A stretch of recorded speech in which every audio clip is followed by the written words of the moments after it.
안녕하십니까. 센텀 디에르연 부두리 원장입니다. 일정 몸의 특정 부위에 착색이 있는 겁니다. 제일 많은 부위라고 말씀드릴 수 있는 게 아무래도 겨드랑이, 팔꿈치, 무릎, 마찰이 많은 부위죠. 엉덩이에 팬티가 입어지는 그 라인이라든지 이런 부위에 착색이 남는 분들이 있는데요. 그런 거에 대해서 되게 신경을 많이 쓰시고 많은 문의를 받고 있습니다. 특히나 이제 무릎이라든지 팔꿈치 같은 경우는 남녀노소 불문하고 신경을 많이 쓰는 부분인데요. 일상생활에 있어서도 조금 지장을 받는 분들이 있어서 먼저 그러면 그 처치를 어떻게 하는 것이 좋을지에 대해서 오늘 말씀드리겠습니다. 무릎 같은 경우는 무릎에 착색이 남아서 좀 검게 보이거나 하는 경우가 있습니다. 노화에 의해서 무릎 부분들이 주름이 생기고 그러면서 특히나 노출되는 부위 중에서 무릎이 신경 쓰여 하시는 분들이 많이 있습니다. 무릎 같은 경우는 어릴 때는 잘 못 느끼죠. 나이가 들면서 많이들 무릎 때문에 무릎이 보기 싫어서 이런 말씀을 주시는데요. 일반적으로 무릎은 착색보다는 어떻게 보면 탄력 저하가 더 큰 원인이라고 볼 수 있습니다. 나이가 들게 되면서 무릎 부분에 탄성이 떨어지게 되고 엘라스틴과 콜라겐이 감소하게 되면서 무릎이 약간 처지는 현상이 나타나게 됩니다. 그리고 무릎이라든지 이런 부위는 관절 부위면서 우리 몸을 보호해주는 역할을 하는 부위거든요. 무릎을 꿇는다든지 여러 가지 행위들을 하게 되면서 무릎 부분에 죽은 각질세포들이 많이 쌓이게 되고 무릎이 좀 두꺼워지게 되겠죠. 또 항상 노출이 되는 부위다 보니까 자외선에 많이 노출이 되고 있습니다. 또 하나 무릎 같은 경우는 특히나 피지샘이 있거나 그렇지 않기 때문에 피지샘 단위가 없는 것들은 그래서 모공 같은 게 보이진 않죠. 보이진 않지만 두꺼워져 있는 무릎으로 부지런히 보습제를 발라주는 분들이 그렇게 많지는 않으세요. 보습력이 약화되고 그리고 노화에 의해서 중력에 의한 하중에 의해서 잔 미세 주름들이 생기면서 약간 처지게 되고 그리고 또 완충 역할을 해주는 부위다 보니까 피부가 두꺼워지고 마찰이 잦다 보니 색소세포가 침착이 되면서 약간 검어지는 현상, 주름이 생기면서 그 부분이 약간 보기 싫어지는 현상, 더 검게 보이는 느낌을 받게 됩니다. 그리고 또 무릎과 함께 가장 많이 신경 쓰는 부분이 또 우리 팔꿈치죠. 저 같은 경우도 일을 하거나 할 때 항상 팔꿈치를 대고 글을 쓸 때도 타자를 할 때도 팔꿈치를 대고 합니다. 이 부분도 관절 부위죠. 관절 부위고 우리를 보호하는 부위이기도 합니다. 항상 완충 역할을 하는 부위다 보니까 피부 자체가 인간이 그렇죠. 이제 적응을 하면서 더 두꺼워지게 돼 있습니다. 두꺼워지면서 죽은 데드스킨 셀들이 많이 쌓이게 되다 보니까 각질층들이 더 두껍게 쌓이게 됩니다. 아무래도 노출은 많이 돼서 자외선 조사는 많이 받게 되고 피부 노화는 일어날 거고 그러면서 자외선에 의해서 색소도 많이 쌓이게 될 것이고 또 그리고 가장 마찰이 많은 부위다 계속해서 지속되는 각질 형성 그러면서 피부의 노화, 끊임없이 쌓이는 또 각질층, 또 보습이 부족합니다. 여성분들 같은 경우는 예쁘게 골고루 온몸에 바디로션을 잘 바르면 남자들 잘 안 하거든요. 안 하다 보니까 그 부분들이 보습은 안 돼, 자외선 노출은 많아, 마찰도 잦고 그리고 또 완충을 위해서 우리 몸 자체도 그 부분을 두껍게 만들어주게 됩니다. 그러다 보니까 죽은 세포들이 쌓이게 되면서 잦은 마찰에 의해서 내측에서 여러 가지 반응, 많은 색소세포를 생성하게 됩니다. 그 부분들이 좀 두꺼워지면서 좀 검게 변하는 거죠. 또 이제 문제가 이제 우리나라의 특성이자 문화 중 하나죠. 때를 밀죠. 열심히 밀죠. 무릎이 조금 검은데, 팔꿈치가 검은데 하면서 아주 열심히 빡빡빡 밉니다. 미는데 이 부분들은 중요한 게 있어요. 충분히 잘 불려서 우리가 각질 부분만 살짝 벗겨질 정도로 잘 안 해주죠. 아주 열심히. 왜냐하면 그 부분들이 두꺼워져 있다 보니까 각질층이 두껍게 쌓여 있고 통감도 적어요. 다른 피부에 비해서 더 강렬하게 그 부분들을 아주 마찰을 일으키게 됩니다. 껍질 벗겨질 때까지 아주 안 좋은 거거든요. 우리가 다른 부분을 생각해 보죠. 다른 부분 피부가 너무 껍질이 벗겨지게 되면 이게 아물고 나더라도 약간 착색이 남잖아요.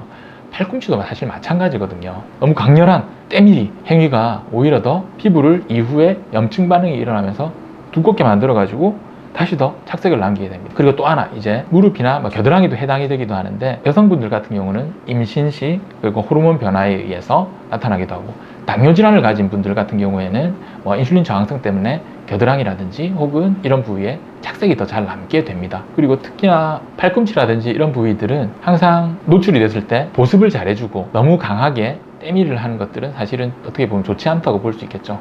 이러한 부분들이 팔꿈치 착색을 남기는 원인이라고 보면 좋습니다. 그리고 또 하나 마지막으로 우리가 민소매를 입는 경우가 있는데 여자분들이 많이 입으시겠죠. 제모도 하고 깨끗하고 매끄러운 겨드랑이를 보여주기 위해서 제모도 하시는데 착색이 보이시는 분들이 있어요. 근데 이 원인이 오묘하게 아이러니하게도 더 예쁘게 보이기 위한 행위 때문에 착색이 남는 경우가 많습니다. 첫 번째, 제모를 하는 행위 때문에 그렇죠. 무슨 제모? 면도를 하다가 잦은 면도를 하게 되면 마찰이 일어나게 되고 상처를 입게 됩니다. 상처를 입게 되면 색소표가 많이 생겨나게 되죠. 겨드랑이는 또 임파선이 많은 또 염증에 민감한 부위거든요. 그러다 보니까 조그만 상처에도 착색을 잘 남길 수가 있습니다. 그리고 특히나 또 여성분들 같은 경우는 임신 시라든지 호르몬 변화에 의해서도 겨드랑이 부위가 착색이 잘 오기도 하거든요. 그리고 또 하나, 우리가 그 땀을 억제하기 위한 제제, 그리고 냄새를 억제하기 위한 제제 등을 겨드랑이 데오드란트라든지 이런 것들을 바르게 되는데 화학적 물질인데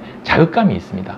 일부는 괜찮지만 어떤 분들 같은 경우는 이게 화끈하고 따끔따끔한 이런 느낌들이 민감하게 반응을 해서 염증 반응을 유발하게 되는 거죠. 그럼 또 색소세포가 쫙 몰려듭니다. 그리고 앞서 팔꿈치, 때밀이 때와 마찬가지로 겨드랑이를 또 뽁뽁뽁뽁, 아주 살이 약하잖아요. 그 부위를 너무 열심히 때를 밀게 돼도 마찰에 의한 상처로 착색이 남을 수 있습니다. 그리고 제모, 우리 면도를 안 하더라도 뽑는 행위들 자체도 사실은 자칫해서 염증 반응을 일으키게 되면 또 착색을 남길 수 있습니다.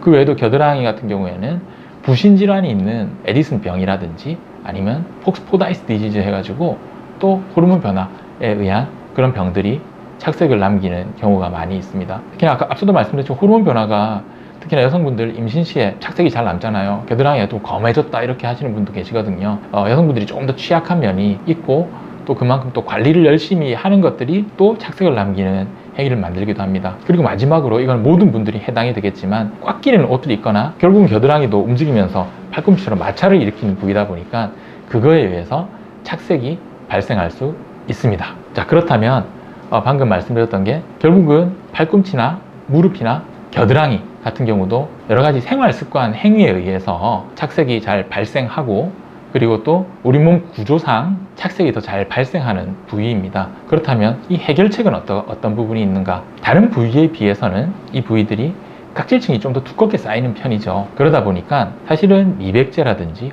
혹은 보습제를 바르더라도 잘 침투가 되지 않습니다. 그래서 각질들을 약간 녹이거나 없애주는 것들이 도움이 되는데요.